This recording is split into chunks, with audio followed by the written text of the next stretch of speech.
Boy, we thought we had one in the bag last night at Williams Arena, Pat. 20-point lead. I think it was a 17-point lead with about 10 minutes to go. And Missouri came roaring back to beat our Gophers. They didn't even have to roar. They just about every 40 seconds they'd get a bucket. The Gophers didn't score the last 9 minutes, right? The last 9 minutes they didn't score. How is that possible? And this It's was so also bad. your featured attraction of your non-conference schedule. Mm-hmm. The only decent game that anybody would want to go see, and didn't sound like there was anybody there either. I mean, they got a little bit loud at the end as they were choking it away, but boy, that was brutal. Remember that now last year they didn't blow games like that. They just were terrible. But 2 years ago when they had all those crafty old veterans, they had a couple that happened to them 2 or 3 times. Remember that they had to look like had the games locked up and then they didn't score for minutes after minutes. But that was a team with very little talent. Battle might make a shot once in a while, and that was about it. But I don't know, Ben. I'd like to have some faith in them, but is they call a timeout and their idea is have Christie throw up and nobody run anything and have Christie throw up a 3. The freshman kid, that was a stupid looking last play, I'll tell you. Well, and that was the big controversy, right? Was him just letting him sort of run the show down the stretch.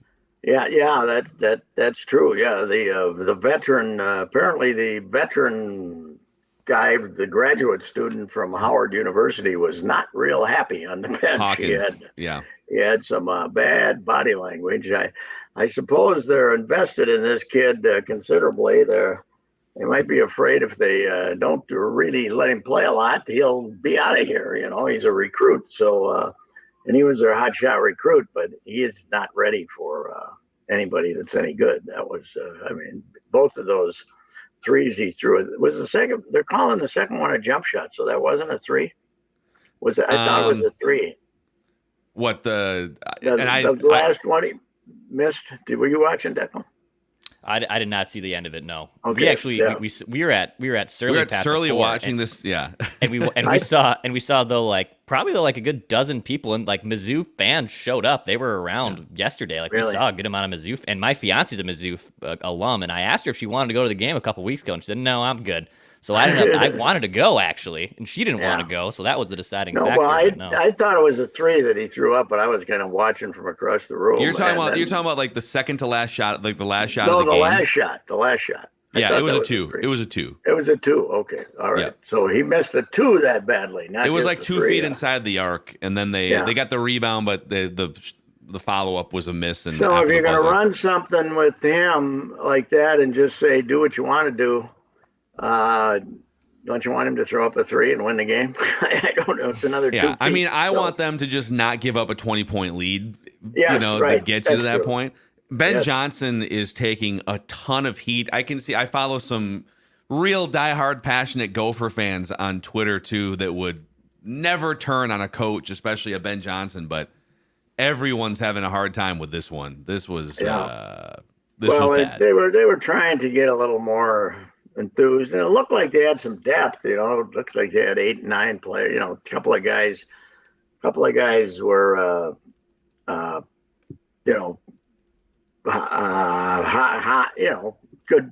good guys are back. Einen's back, and Parker Fox, who didn't play much, I don't think, is supposedly back. But there's supposed to be more depth, a little more talent. But boy, that one's how do you recover from that? Because nothing else they do in the preseason matters. That's the only team you played, right? That's the only team of any importance that you played. You got 2 conference games, and if you could somehow split those, that might be okay. But I don't know. It couldn't be any deader than it is right now. Gopher basketball fever. Yeah. In fact, the only time they really come out of the woodwork is to complain now. So I guess my big picture question with both the basketball team and the football team. And I know that you yesterday were poking at PJ for just the NIL stuff, but at the end of the day, they're adding a bunch of good programs to the conference for basketball and football. Yes. They don't have an NIL program of note, that's actually bringing in players. I guess I don't see how all of this gets better in the next 5 years, but maybe someone else can find a path? Yeah, I don't. I think there would have been one guy who could have made the difference here 3 years ago and pony up $6 million a year, and that would have been Eric Musselman. Musselman, yep. He would have came in because he knows where to find them. Yep. Just like Daddy, he knows where to find them, and he would have had 8 transfers in here in 2 weeks, and they would have been good players. And we can guide anybody through academically now. It's impossible to flunk out of school. So, they want your body there, and they're going to figure out anything they can to have you still around. So that would have been the only guy. Brian Dutcher, I like him a lot. He'd be better than Ben, but he's not he actually did have transfers last year, but he's a step below that on the energy level, I think. So, It is weird though, Pat. Like Ben doesn't seem like, when we see professional coaches that are going to lose their job or aren't qualified for it, they start to lash out or they're bozos or just incompetent. And Ben, like I've yet to see anyone even call Ben that, and nor should they. He just doesn't seem like he's up to being a head coach of a Division I Power 5 school.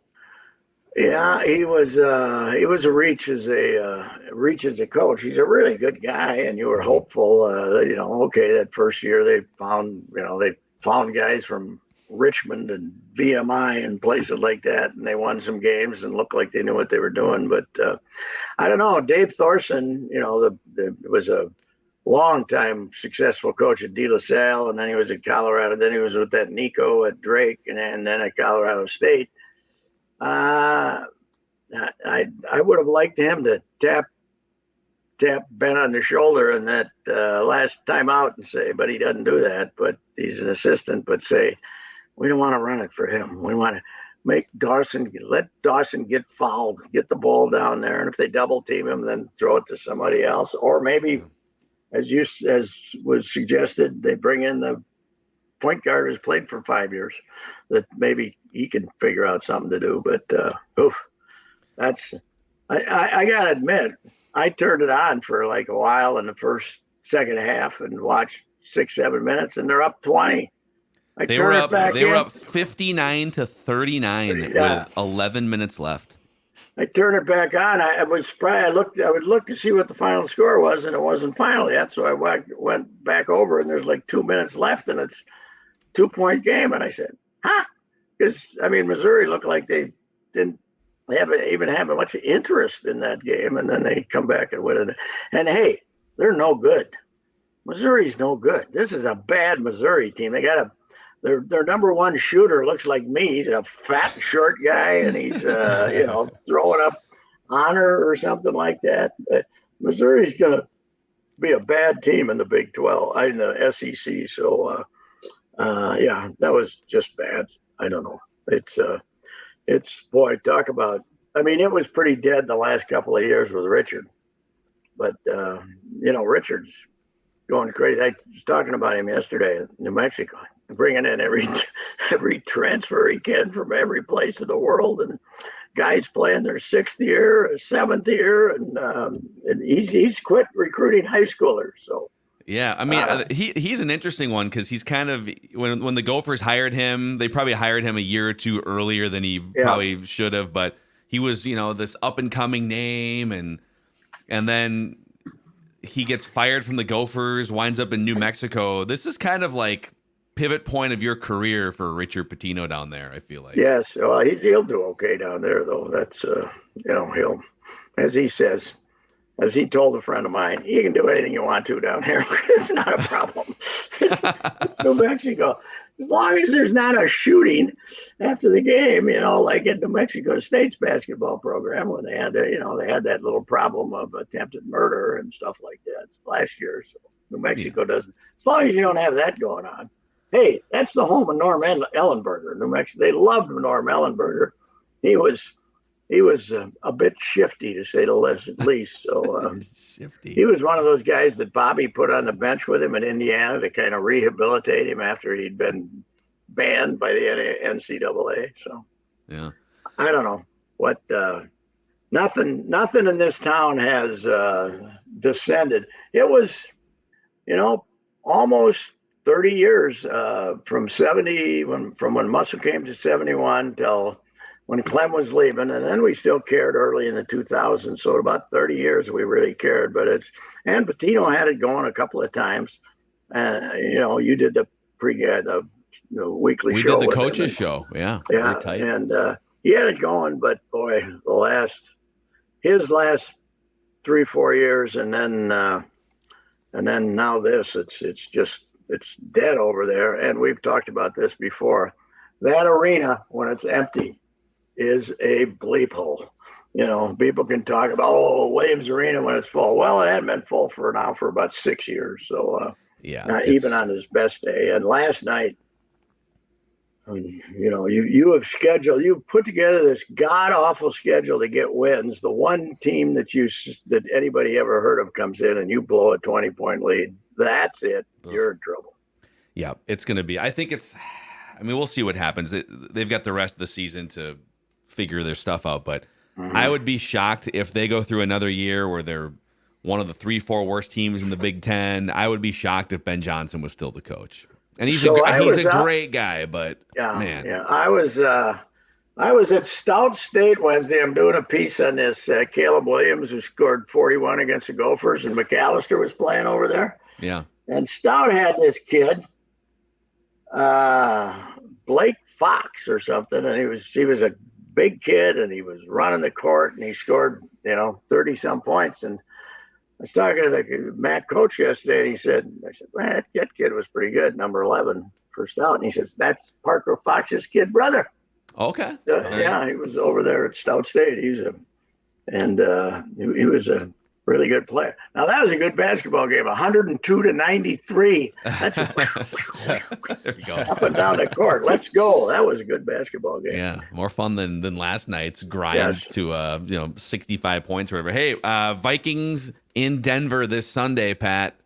Can they keep? These are two of the hottest teams in the league. Denver, 3 straight wins. We thought this game was going to get flexed out like 2 weeks ago, and now it's actually a really interesting matchup. Yeah, how about? I still have to like the Vikes defensively because Russell still doesn't look. He looks slow, and he doesn't look like what he used to. And I heard you guys talking yesterday on the Purple Daily, and you're right. As much as we're talking about Joshua Dobbs, the way the defense is playing is more shocking than anything. I mean, even early this year, you thought, this defense is terrible. But with this collection of defensive backs, the one guy you noticed from the beginning though this year was Bynum. How good he was back there after all those years of looking for a real partner for Harrison Smith back there, and all of a sudden they found him. What round of draft was this kid? Fourth. He was he was fourth, and he was 3 years a ago, cornerback maybe? In college who maybe sprinkled into like the slot, and they moved him to safety. But he's a safety who can cover because he's a cornerback at heart. I was going to say, you watch him, and unlike some of the cheap shot artists they put up back there with Harrison, you don't want a cheap shot artist with Harrison because he's kind of a cheap shot artist himself. So you don't want two of them. He'll blur a line. Yeah, he will blur a line. Sendejo was back there with him. It was like, okay, let's calm down. Yeah. When you watch this kid, though, he's always right around there. He's always, oops, who made that play? Oh, it was Bynum. You notice him. I'm not a guy who watches all 22 and stuff like that, but I just notice a guy. When I notice a guy, that's good enough for me, and I've noticed him a lot. And the defense is, Hunter is having a great year, and the rest of they want him. I want him. He's had 5-6 sacks, and he's not. And they even with nobody in the middle of prominence, the no run stuffer. Really, the team stopped running on him too. So I like him, but kind of in a low scoring game, don't you? I don't think it's going to be a wild game. Yeah, I mean, I feel like every Denver game just kind of muddies its way to it's like 16-13 with 7 minutes left in the fourth quarter, except for that one game where they got beat 70-20 by the Dolphins 2 months ago. Yeah, you thought they had a fighting chance to go about 3-14 after that one. So Peyton Peyton is probably one of the most unlikable guys in the league, but he knows what he's doing. I guess because I thought they were they're a playoff contender now, and they were absolutely out of it. Speaking of football, how about the Big Ten? Okay, if Harbaugh is willing not to coach the next 2 games, we'll drop the whole thing. Yeah. This horrible scandal that had absolutely damaged the reputation of the league. If Harbaugh just won't coach these 2 games and you don't start calling me names anymore, this weenie commissioner they have, we'll drop the whole thing. We'll let the NCAA handle it. The NCAA, I don't think, would care one way or another. So it should be a Big Ten problem, not an NCAA problem. My theory on this is, and Harbaugh kind of alluded to this or at least there were some reports that Michigan, in putting together their rebuttal, was like, do you guys want to open this Pandora's box? Because we could go show you what Ohio State's doing. I think the Big Ten was like, let's keep that closed. Actually, maybe Jim, you could just sit out a couple games and be a little more discreet next time, Jimmy. All the pontification that was done by this new commissioner, by the way, this TV guy that they got is, our commissioner is dedicated to upholding the tremendous standards of the Big Ten, the tremendous standards, the ones that were established when we developed the alliance with the Pac-10 and the ACC and everybody else, and said, we're not going to be stealing each other's teams. And 20 minutes later, we stole 2 of theirs and then 2 more later. The most unethical jackasses of all time, led by one of the most unethical guys ever, Kevin Warren, who took his big fat bonus for the TV contract and went to the Chicago Bears, got the hell out of there after he got his money. So yeah, I love the expansion because now, I mean, how long has it been? It's been Michigan State pops up once in a while, and then Iowa will leverage a weak schedule, or Wisconsin. But really, the Big Ten for 2 decades has been 3 teams. It's been Ohio State, and they're all in the same division: Ohio State, Michigan, and Penn State. So I like that we're going to shuffle this thing up. We're going to bring Washington in, USC. I heard somebody talking about this a couple of days ago. If Iowa had gotten the punt return, if they hadn't called the punt return back, they'd be a 1-loss team, rated about 9th in the country, with the most terrible offense anybody has ever seen in history. Yes. It's 1932 with this team. It's like, like when Murray first came here, he used to punt on 3rd down. They're crest, you guys were pointing out yesterday. They're verklempt. They're crestfallen down there because their punter isn't coming back next year. He's the Caitlin Clark of football. Their punter. They would have had 1 They fill loss. the stadium to watch these majestic punts. What a 12 times a game. My God. Did you see him kick that one out of bounds on the 4? It was great. Instead of announcing the offensive starters and the defensive starters, they announced special teams and the punter. They're so rotten that the kids at the hospital just come out and wave, and then they go back and do whatever they're doing. They aren't watching these clowns. They don't want to watch this boring stuff, for God's sake. They wave, and then they go back and watch something else. The Gophers, by the way, are they're 28 point. No, it opened 28. It's down to 27.5 at Ohio State this weekend. ESPN.com has a matchup predictor that gives Ohio State a 97% chance to win. So the over-under is 48.5 right now. It's up to 49.5 actually. Oh, that'll be over 50. That'll be, unless the Gophers score none. So they're projecting if they hit the 49 or the 48-ish and a 28-point spread, like a 38-10 Ohio State win, or 41-10, somewhere in there.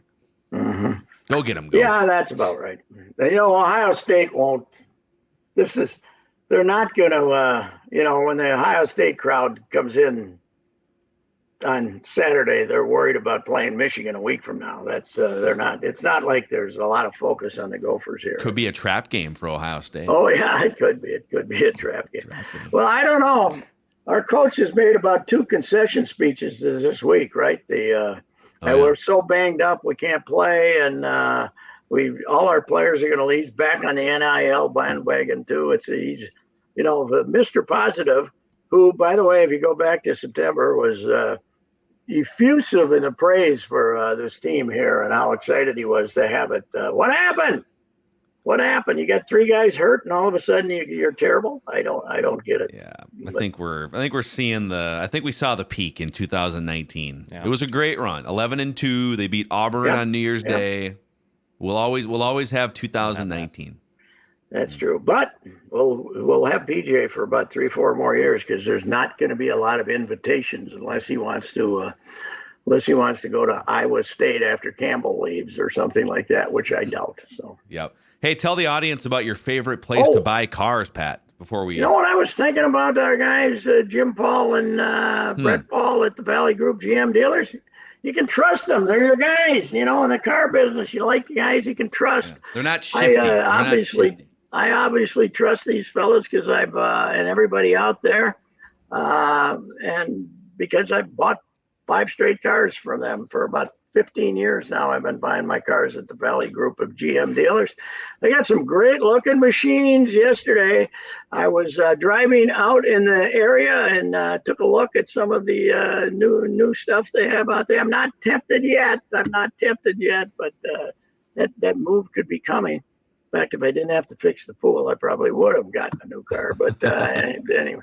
I just get out there this weekend, take a look. Is the weather going to stay like this? It's so dang gorgeous. It's good. It's like 25 degrees this morning, but we're inching back up. Like it's not winter yet. I might hit the golf course one more time on Sunday morning, Pat. I might hit it go one out last and time. Go out and look at these little SUVs they got. If you're a truck guy, the Sierra trucks, and interest rates really good if you're going to get your loan there.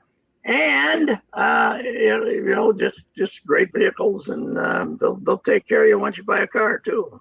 Any problems, and I haven't had many. Any problems, they'll take care of you. You can trust them. Jim Paul and Brett Paul at Valley Group of GM dealers. Amen. All right, Pat. Hastings and Apple Valley, by the way. Hastings and Apple Valley. So enjoy your football weekend, and we'll recap it all next week. I will do that. Thank you, gents. All right, see you, Pat. There he is. Reusse Unchained here. What's going on?